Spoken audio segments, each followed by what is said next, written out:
You mentioned the game. It looks like Nicole is speeding up. Ooh. We might have rain for that kickoff time, it looks like. Be For prepared. the Panthers. Yeah, stay tuned to that forecast. But we have lots to get through when it comes to impacts from Nicole. Like we mentioned, much cooler out there today by about 10 to 15 degrees. We're back to November standards with those temperatures in the 60s in spots at 71 degrees in Charlotte, 66 in Salisbury, at 70 up in Concord. Things are quiet out there for now, but if we zoom out, you can see the setup that's going to make things messy. Here's Nicole. It's a tropical storm now. This high pressure that kept us so warm the last couple of days is retreating to the north. Then you have this front that's going to come in by Friday, and Nicole is going to get squeezed in between all of this. That's why it's going to race its way up the east coast. So again, tonight stays pretty quiet. Temperatures get much colder.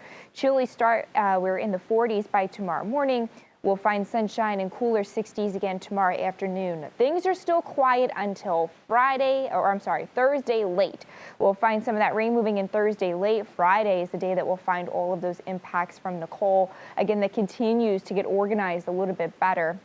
Starting to look more like a classic tropical storm. It's got 65-mile-per-hour winds, hurricane and tropical storm warnings in effect for the Florida Peninsula. Looking like a Category 1 landfall in Florida going into Wednesday night, and then again it races its way up the East Coast through the Carolinas and even headed all the way up to Maine. So here's a look at some of that rain that starts to roll in late Wednesday into Thursday in Florida. The front squeezes it into the Carolinas. It's a widespread soaking rain on Friday, and then it quickly gets out of here. By Saturday morning, we're done. That front really pushes it out.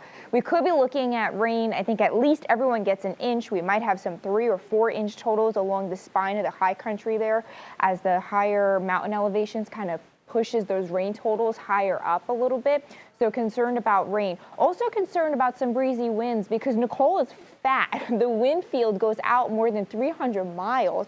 So it could still keep some gusty winds with it as it works its way up the East Coast. Could be looking at some gusts maybe up to 35, 40 miles per hour going into Friday. You could see some of these gusts that could pick up by Friday afternoon.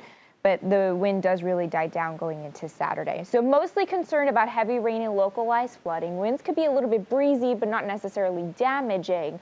Not concerned about tornadoes this time around. Again, so your timing is late Thursday through Friday night. Soaking rain and breezy winds. Looking at about 1 to 3 inches of rain or more with some flooding possible. 35-mile-per-hour gusts will be breezy, maybe not as much damaging. It's a low wind and tornado threat for us. All from Nicole.